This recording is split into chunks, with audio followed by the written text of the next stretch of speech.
My loving students and my followers, I am your Papa sir. You are most welcome to my channel Grammar Corner. Okay. Now today you see I am with a passage. একটা ছোট বিষয় নিয়েছি, আমরা translation শিখব। Okay. This is very much effective way to learn English. Don't think this learning is misuse. No. তাহলে চলো আমরা বাংলা বাক্যগুলোকে কি করে ইংরেজিতে লিখব। ক্লিয়ার? আমি তোমাদের সব ক্লাসেই বলেছি বা বলি যে প্রথমেই বাংলা বাক্যগুলো থেকে ক্রিয়াপদ খুঁজে বের করো। ক্রিয়াপদের উচ্চারণটা তোমাদের কাছে ইম্পর্টেন্ট। যে শব্দের দ্বারা কাজ বোঝাচ্ছে প্রতিটি বাক্যে, সেই শব্দটা আমাদের বাংলায় ক্রিয়াপদ, ইংরেজিতে আমরা ভার্ব বলি। সেই ক্রিয়াপদের উচ্চারণটা দেখো, শেষ উচ্চারণটার সাথে কি রয়েছে সেই অনুযায়ী টেন্স, ভয়েস সেগুলোকে তুমি অ্যাপ্লাই করো। তাহলে চলো, আমরা জানি বাংলা বাক্যে সাধারণত ক্রিয়াপদটা কোথায় থাকে? বাক্যের শেষে। তাহলে চলো আমরা এখন শুরু করি। বলছে শিক্ষার শেষ নেই। তাহলে শিক্ষা সাবজেক্ট, তার নাকি শেষ নেই, তার মানে শিক্ষার আছে, তাকে আমি না করে দিব। ক্লিয়ার? তাহলে দেখো শিক্ষা,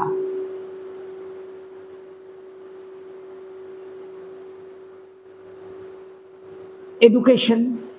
ক্লিয়ার? শিক্ষা এটা থার্ড পারসন সিঙ্গুলার, আছে অর্থে হ্যাজ বা হ্যাভ করি, থার্ড পারসন সিঙ্গুলারে হ্যাজ হবে। তাহলে এডুকেশন হ্যাজ কি নেই? শেষ নেই। তাহলে শেষ ইংরাজি কি? এন্ড। সেটা নাকি নেই, তাহলে হ্যাজ নো এন্ড। ক্লিয়ার? তাহলে education has no end. Not হলো না কেন? আসলে এটা তোমাদের কাছে মেন ভার্ব। ক্লিয়ার? তাহলে মেন ভার্বের পরে আমাদের নট হয় না, আমাদের সেটা নো হবে। নো কোথায় বসে? বলছে নো সবসময় কোনো নাউনের আগে বসবে। এখানে এন্ড নাউন হিসাবে রাখা আছে, সমাপ্তি। ক্লিয়ার ব্যাপারটা? The end. ক্লিয়ার? তাহলে এডুকেশন হ্যাজ নো এন্ড হয়ে গেল। এবার দেখো, তাই তোমাদের পড়াশোনা চালিয়ে যাওয়া উচিত। এই যে চালিয়ে যাওয়া উচিত, চালিয়ে যাওয়া উচিত, এটা আমাদের কি? এই জায়গাটায় আমাদের ক্রিয়াপদ, যে শব্দের দ্বারা কাজ বোঝায়। সেটা কোথায় এসে উচ্চারণ দিচ্ছে? উচিত। যখনই উচিত হবে আমরা কিভাবে লিখব? শুড দিয়ে।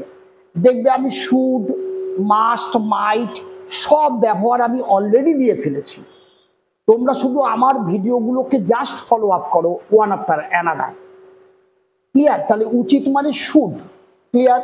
তাহলে যখন আমরা শুড দিয়ে বাক্য করি, সাবজেক্ট, তারপরে আমরা শুড, তারপরে আমরা ভার্বের প্রেজেন্ট ফর্ম V1 ইউজ করি। ক্লিয়ার? আর নাবাচক হলে শুড হচ্ছে হেল্পিং ভার্ব হয়ে গেল, তারপরে আমরা নট বসিয়ে দিই, শুড নট, তারপর ভার্ব ওয়ান। তাহলে এখানে রয়েছে তাই তোমাদের পড়াশোনা চালিয়ে যাওয়া উচিত। তাহলে তোমরা হচ্ছে সাবজেক্ট, তাই হচ্ছে আমার ডিটারমিনার বা তাই হচ্ছে আমাদের সো, তাই তোমাদের উচিত।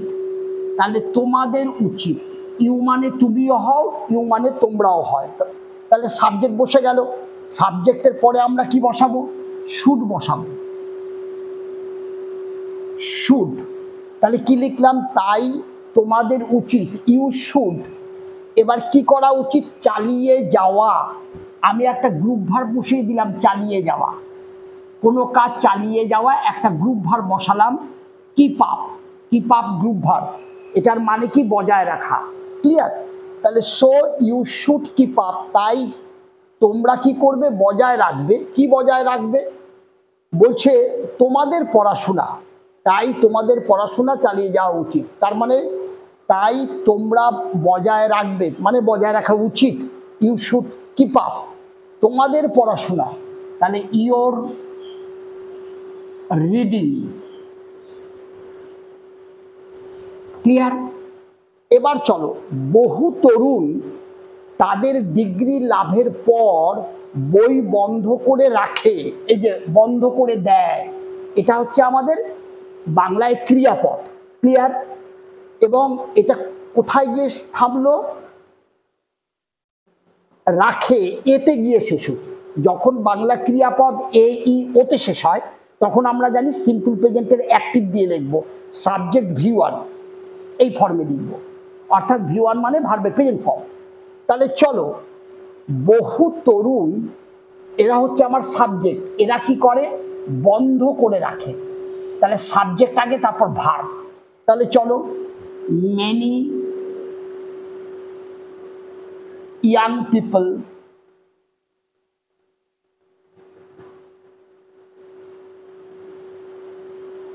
ক্লিয়ার? অথবা এখানটায় মেনি ইয়াং মেনও লিখতে পারতে, MEN, কোনো প্রবলেম নেই। তাহলে মেনি ইয়াং পিপল কি করে? বলে বন্ধ করে দেয়। তাহলে এটা যদি আমার সাবজেক্ট হয় মেনি ইয়াং পিপল, তাহলে এটা আমার সিম্পল প্রেজেন্টের অ্যাক্টিভে লিখতে এখানে কি লিখবো? V1, তার মানে ক্লোজ। ক্লোজ মানে বন্ধ করে দেয়। ক্লিয়ার? কি বন্ধ করে দেয়? বলছে বই পড়াটা বন্ধ করে দেয়। বহু তরুণ তাদের ডিগ্রি লাভের পর বই বন্ধ করে দেয়, বইকে বন্ধ করে দেয়। ক্লিয়ার?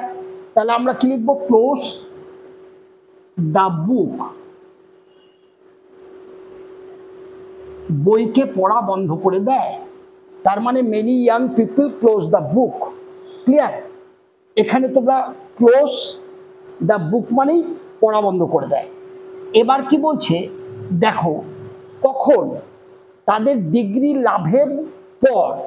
এই যে ডিগ্রি লাভের পর, এই জায়গাটা তোমরা অসমাপিকা ক্রিয়া অর্থাৎ জিরান দিয়ে তোমরা এই জায়গাটা করতে পারো।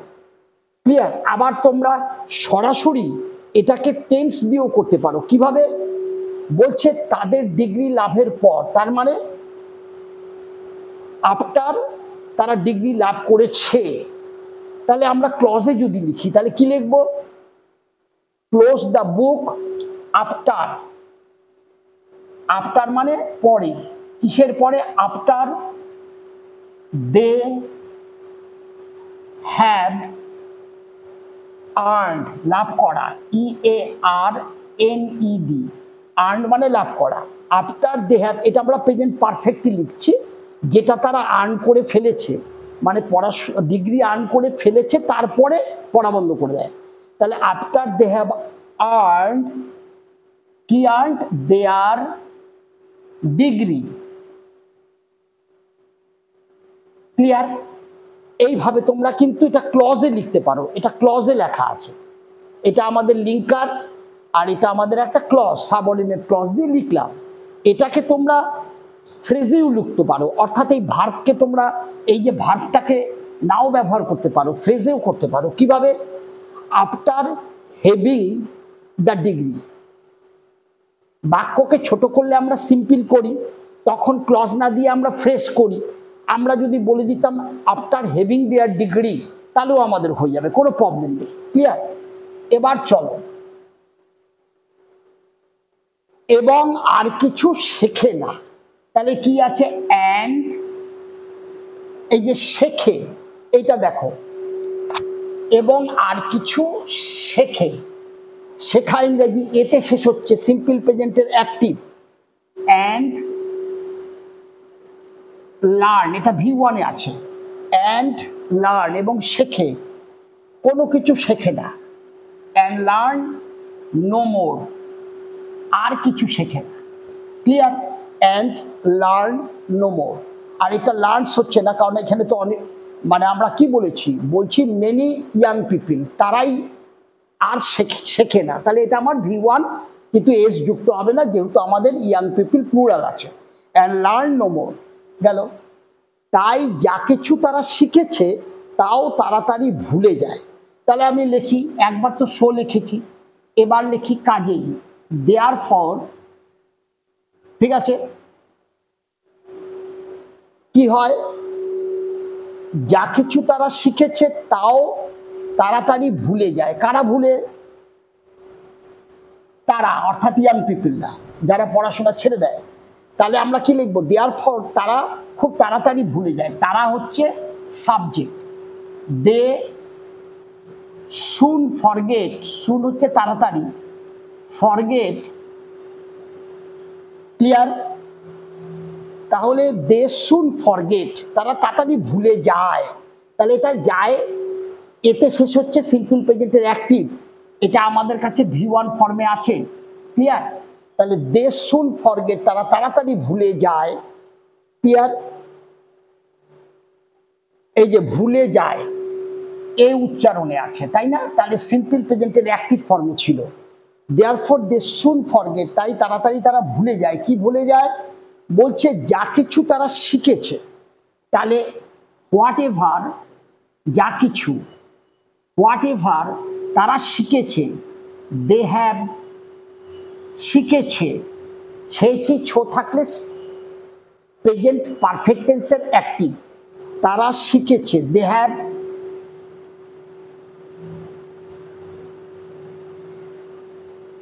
লার্নড। তাহলে হোয়াট এভার যা কিছুই, দে তারা, হ্যাভ লার্নড তারা শিখেছে, এটা হচ্ছে প্রেজেন্ট পারফেক্ট। লার্নড এটা আমার V3 ফর্ম। হ্যাজ হ্যাভ হ্যাডের পরে ভার্বের V3 ফর্ম হয়, ঠিক আছে? তাহলে এবার চলো কি বলছে, যদি তোমরা তোমাদের শিক্ষাকে চালিয়ে যেতে চাও, চাও চাও যেতে চাও, তাহলে এখানে ক্রিয়াপদ কোন উচ্চারণে শেষ হলো? ওতে। তার মানে আমরা কি শিখেছি? এই ওতে যদি বাংলা ক্রিয়াপদ সমাপ্ত ঘটে তাহলে আমরা সিম্পল প্রেজেন্টের অ্যাক্টিভে লিখব, অর্থাৎ সাবজেক্ট V1, ক্লিয়ার? তাহলে দেখো এবার শর্তমূলক বাক্য দেখো, ইফ দিয়ে আসছে, যদি। তাহলে আমরা লিখি ইফ, তোমরা চাও, if you want, if you want, ঠিক আছে? যদি তোমরা চাও চালিয়ে যেতে, চালিয়ে যাওয়া ইংরেজি কন্টিনিউ, তাহলে আমরা কি লিখব? কন্টিনিউ, ঠিক আছে? তাহলে কি লিখলাম? If you want to continue, যদি তুমি চালিয়ে যেতে চাও, এটা আমার V1 আছে, আর এখানে ইউ বলতে প্লুরাল ফর্মে রেখেছি, এবং এটা third person, sorry second person, সুতরাং ভার্বের সাথে এস ইএস যুক্ত হওয়ার কোনো প্রশ্ন নেই। তাহলে if you want to continue, চালাতে, তোমরা যদি চাও চালাতে, ক্লিয়ার? কি চালাতে? বলছে শিক্ষাকে, তার মানে তোমাদের শিক্ষাকে। যদি তোমরা তোমাদের শিক্ষাকে, তাহলে তোমাদের শিক্ষাকে, তাহলে if you want to continue your study, clear? তাহলে কি করতে হবে? তাহলে কমা, পড়াশোনার জন্য সময় খুঁজে নাও। তার মানে অবশ্যই পড়াশোনার জন্য সময় খুঁজে নিতে হবে, এই সেন্সে আছে। আর ইউ তো তোমাদের দেওয়াই আছে, তাহলে মাস্ট ফাইন্ড টাইম। তাহলে কি লিখলাম? If you want to continue your study, তাহলে ইউ মাস্ট ফাইন্ড মানে খুঁজে নাও, ফাইন্ড মানে খুঁজে নেওয়া, আর মাস্ট অবশ্যই খুঁজে নিতে হবে তোমাকে, সময় না পেলে তো হবে না। ব্যস্ততার মধ্যেও সময় খুঁজে না নিলে তুমি সময়টা পাবে কোথা থেকে, তাই না? যদি চালাতে চাও তাহলে তোমাকে অবশ্যই সময় বের করে নিতে হবে, মাস্ট ফাইন্ড টাইম, ঠিক আছে? তাহলে অবশ্যই সময়টা খুঁজে নাও। তাহলে if you want to continue your study then, তাহলে ইউ মাস্ট ফাইন্ড টাইম, ইউতে একবার বসানোই আছে আর বসালাম না, তাহলে must find time to study দিলেও হবে, না দিলেও হবে, কারণ এটা তো উপরে আমাদের সেন্সটা আছেই, ক্লিয়ার? এবার দেখো কিন্তু নির্জনে একাকী, তাহলে আমরা কি লিখব? কিন্তু, বাট। এইবার নির্জনে একাকী পড়াশোনা, তাহলে নির্জন পড়াশোনা, তার মানে আমরা কি লিখব? সলিটারি। সলিটারি মানেই হচ্ছে নির্জন, তাহলে আমরা কি লিখব? বাট সলিটারি রিডিং, তার মানে একাকী পড়াশোনাকে আমরা ইংরেজিতে কি লিখলাম? Solitary reading. বলছে যথেষ্ট নয়, তাহলে হয় না যথেষ্ট, তাহলে ইজ নট এনাফ,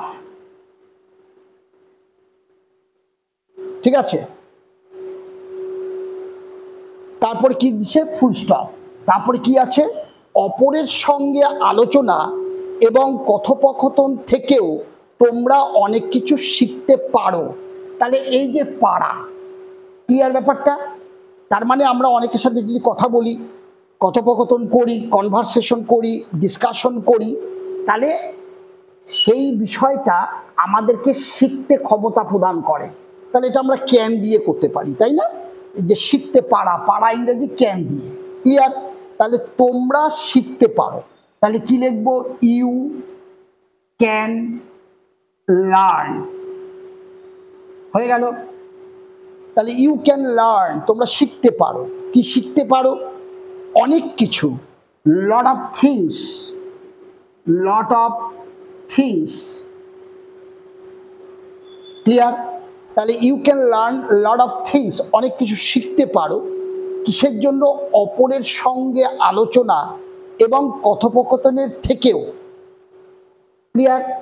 তাহলে আমরা আলোচনা এবং কথোপকথনের মধ্য দিয়ে এটাও করতে পারি। তাহলে you can learn lot of things, THROUGH, through discussion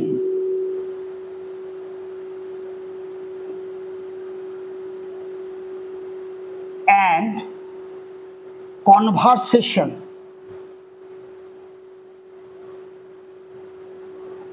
ঠিক আছে? তাহলে থ্রু ডিসকাশন, আলোচনা, কনভারসেশন, কথোপকথন, ঠিক আছে? তাহলে you can learn lot of things through discussion and conversation, কাদের সাথে? উইথ আদার্স, অন্যদের সাথে, উইথ আদার্স, ক্লিয়ার ব্যাপারটা? তাহলে দেখো যে এইভাবে আমরা বাংলা বাক্যগুলোর ক্রিয়াপদ, তার উচ্চারণ, সে অ্যাক্টিভে আসে না প্যাসিভে আসে, সেই জিনিসগুলো যদি আমি ধরে ধরে সাবজেক্ট ভার্ব, সাবজেক্ট মানে কোন জায়গায় সাবজেক্ট বসবে, কখন বসবে, তারপরে ভার্বটা টেন্স এবং ভয়েস অনুযায়ী কি ফর্মে আসবে, এই জিনিসগুলো, তারপর নো থাকলে নো কখন হবে, নট কখন হবে, এই বিষয়গুলো তোমরা যদি একটু লক্ষ্য করে পড়ে যাও, তাহলে দেখবে খুব সহজেই অল্প সময়ের মধ্যে ইংরেজি লেখার ক্ষেত্রে তোমাদের কনফিডেন্সটা পেয়ে যাবে তোমরা, ক্লিয়ার? আশা করি ব্যাপারটা ধরতে পেরেছো, বুঝেছো। লাইক এভরি টাইম, আমার ক্লাস যদি তোমাদের ভালো লাগে, অনলি দেন ইউ ডু, ওকে, কি করবে? লাইক করবে, শেয়ার করবে। একটু দেখে নাও এই জায়গাটায় নট হবে, ক্লিয়ার? আর ডিউ টু হেস্ট, ইউনো, তাড়াহুড়ার জন্য কখনো কখনো মিসিং হয়ে যায়। এটা তো আমাদের হেল্পিং ভার্ব, আর হেল্পিং ভার্বের পরে কখনো নো হয় না, নট হয়, ক্লিয়ার ব্যাপারটা? এটা আমাদের নট হবে। তাহলে is not enough, okay, thank you.